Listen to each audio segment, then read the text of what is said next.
Recording in progress.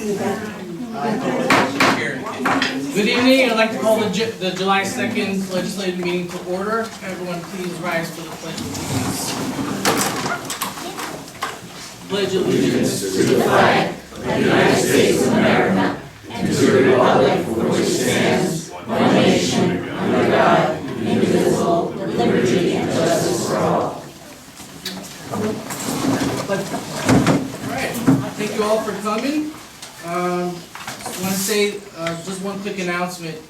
On August 15th, which is a Thursday, the ONW Rail Trail Alliance is going to have their third annual Bow Wow Dog Walk over at Dog Patch Park. It's going to be at 5 o'clock. We're going to have a ribbon cutting for the park, and then we're going to proceed from there. We have no liaison reports. Paul, do we have any correspondence? No. No correspondence. All right, I'd like to open it up to public comment. Who do we have first to speak? Or Razmik. Sorry. Supervisor? I'm representing the Fallsburg Fire Department here tonight. I've been a proud member of the Fallsburg Fire Department for 52 years, and I've been president for the past 17 years. At our monthly meeting in January, several topics were discussed. One was the condition of the main refuel building on Laurel Avenue. You see, I don't have a personal issue with the refuel organization, nor do any of our members. Our issue is with the unsafe building. Our concern as first responders is the possibility of fire, collapse, of persons being trapped. Secondly, at our January meeting, the issue of the water crisis that faces South Fallsburg during the summer months when our summer guests arrive. This is a major factor as a fire department on how we attack structure fires. Matter of fact, we were told yesterday that if we have a structure fire, we immediately call tankers because there is no water. So here we are, July 2nd, and we have no water. So as a result of the conversations at the January meeting, I was instructed by the officers and members of the fire department to write to you, the supervisor, about our concerns. So I sent you 2 letters in regard to these topics on January 24th. 7 months later, the fire department still has not received any response. So we saw in your welcoming notice in the Country View, our summer guests, that if they had any concerns, they should contact your office or email you directly. We did contact your office directly, and we feel as first responders who are charged with the responsibility of protecting the summer guests as well as our year-round residents, we should have received some sort of response. I don't expect it now, but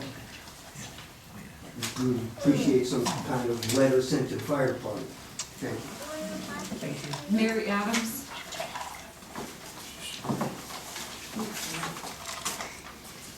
Good evening. I just have a question about a few of these agenda items. So there's an agenda item about a 90-day agreement with Brown and Weintraub, and I'd be interested to know a little bit about what that's about. That's a lobbying legal firm or something in Albany. I'm interested in that. And then also the developers agreements. I was just surprised by that because I thought all that went through the planning board. So what is the developers agreement? And I'd be interested to know what's included in that. Great, thank you so much. Anyone else want to speak? Barbara Schmidt. Hi, everybody. With respect to what Mary just asked, I'm assuming that that's an issue for everybody, because on our agenda, all it says is project number 40, 41, 42, 43. I know there are other towns that submit an addendum PDF packet so that the public knows what to expect when a resolution comes up. So I'm hoping you might consider doing that. But the primary reason that I put my name down is, with the last administration, there was an ongoing issue where I was part of the Police Reform Commission, and I know that Mr. Steingart was a member of the board that adopted the work that we did, and part of the work product included having 2 liaison officers. So I know earlier this year, there was an opportunity to appoint some liaison officers, but I know that that got tabled because the previous supervisor had added some language that people had to be landowners, which is very discriminatory to renters who might want to serve in that capacity. So I'm just hoping that you folks move forward, follow the spirit of the law that was adopted as a result of the governor's request for police reform, and that we make sure there are liaison officers who have oversight and conversations with our new chief. Given that we have a new chief, it's more important that we have a liaison representative who speaks with them. And there was never an issue in the past if these people would have any police commissioner capacity. We understand that the board has a separate way of dealing with police commissioners. These are supposed to be liaison advocates to make sure that things were going well. I know in Chief's last report, it seemed that there was an increase in police activity. It would be nice if the public had a little bit more oversight into, okay, what's the breakdown? What kind of things are we responding to most often? Can there be some kind of task force to help with that? So I just hope that the board will act swiftly to make sure that the spirit of the police reform package is adopted. Thank you so much. Thank you. Anyone else want to speak? Naomi Schmidt. Thank you. I'm Naomi Schmidt, her sister-in-law. By coincidence, we both ended up here. I want to talk about the continued noise problem in Mountain Dale. The noise emanates from the Dale, which is a bar that's situated right across the street from where I live. This started in 2020, and total, between then and now, I've made about 46 calls to the police. I document them, so I have a record of all this. So far this year, starting in March, I've called the police 6 times. One time I did talk to code enforcement, and I documented 19 times that the noise was loud, total. At this point, they are even more non-compliant than they had been previously before the codes changed.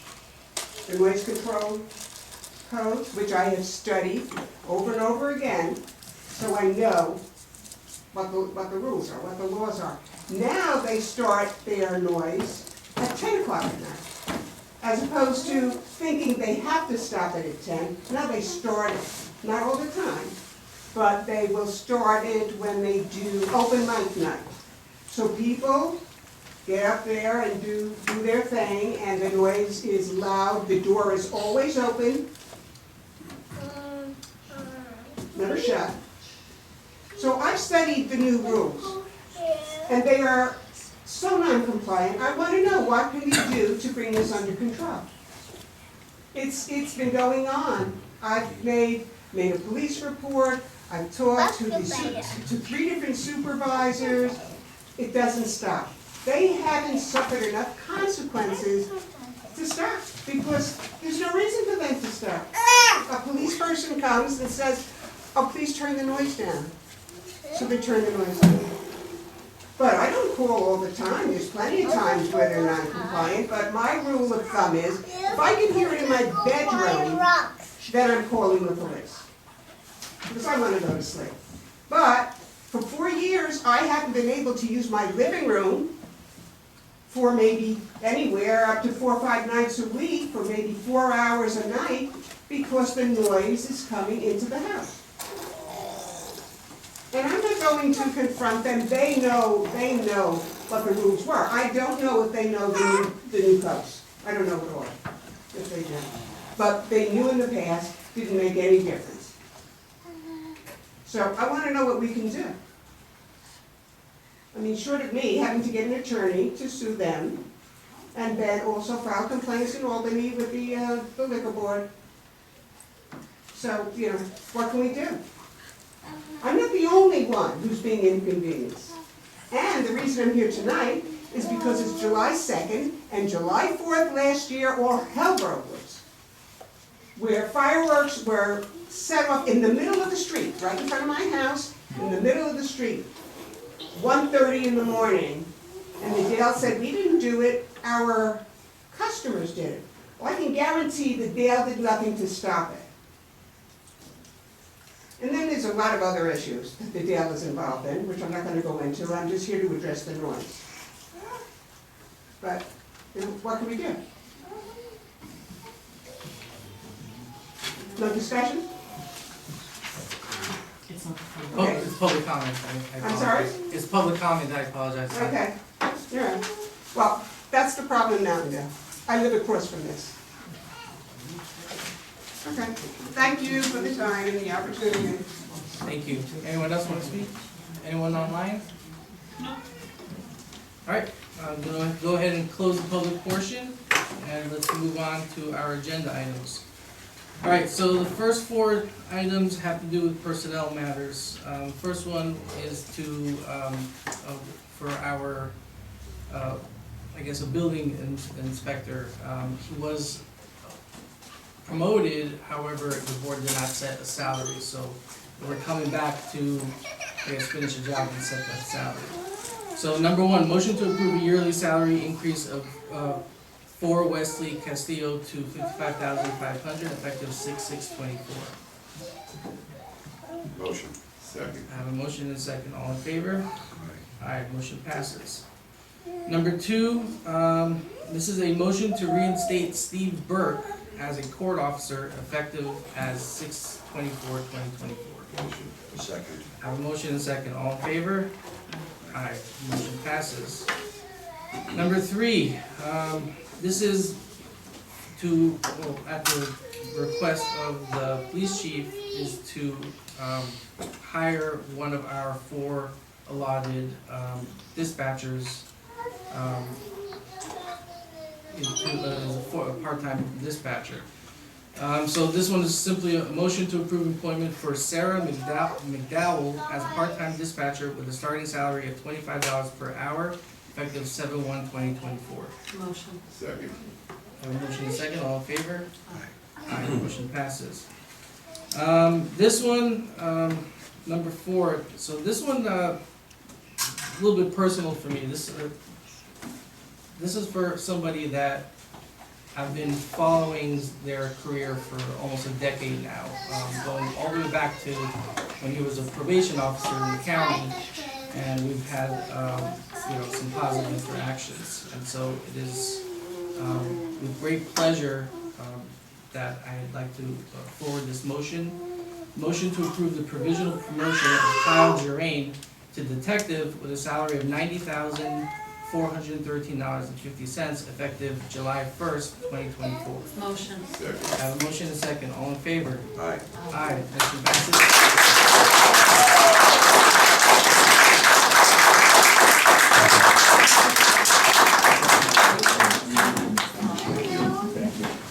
That's absolutely. Thank you.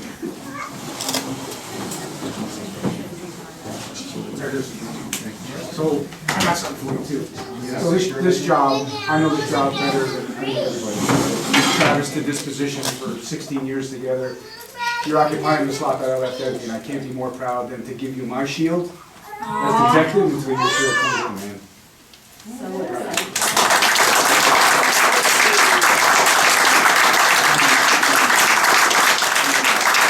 You gotta promise not to get mad of all those nighttime phone calls and all that stuff that you're gonna know. I'm proud of you, we'll get it, all right?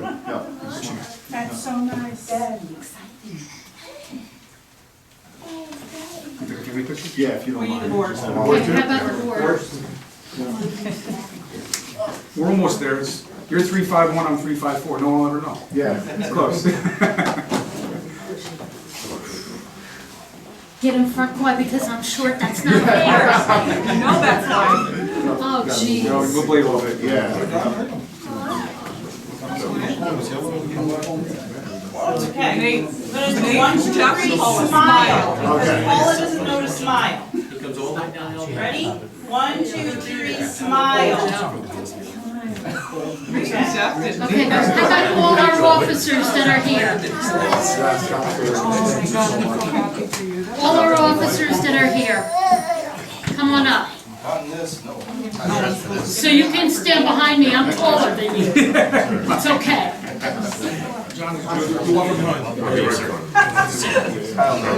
Get the DA. Yes.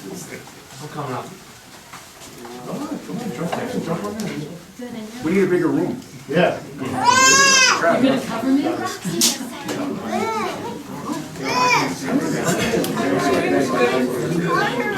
We'll squeeze everybody in, don't worry.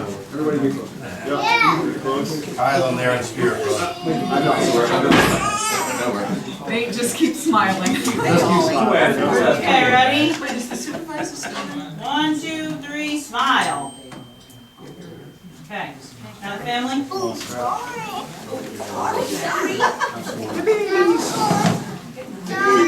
Take a nice picture, I'll take you outside.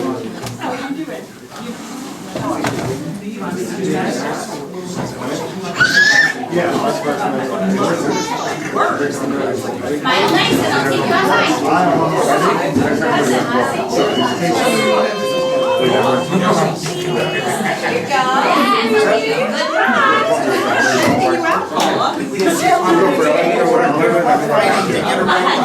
Okay, great. All right, rest of the family. Rest of my family. Come on up.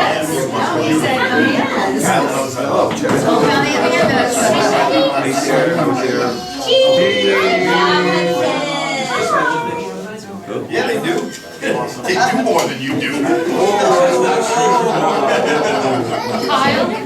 Kyle, who are these people? Tell us who they are. Absolutely, yes. So this is my wife, this is my daughter, and that's my son, Hudson, and my mom.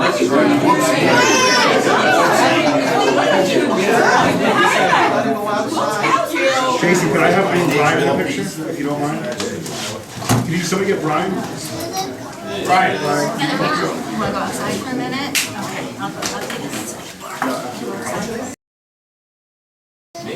Two of my best men at my wedding. Probably ask for that. Hold on, I'll take it. Honestly, serious, if you're carrying. Gotcha. Here you go. Awesome, thank you guys. Thank you guys all. Thank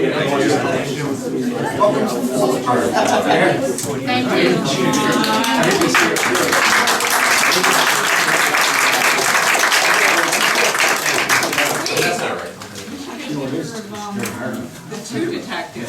Did you get a picture of the two detectives together? Yeah, I was gonna say. Hold on. I mean, John's back there eating a sandwich, They wanna but, take the two I'm back up for more, detectives. guys. yeah. There we go. Yay. Travis and John, look at that. Yay. There you go, boys. No. The dream team. Oh, sorry, everybody. You've been replaced. Hey, boy.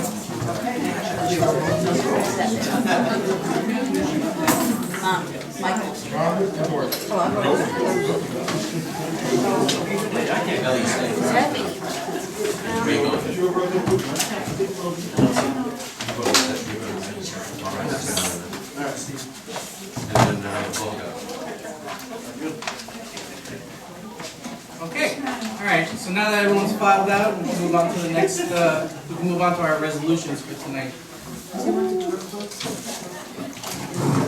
John. John, can you shut that door?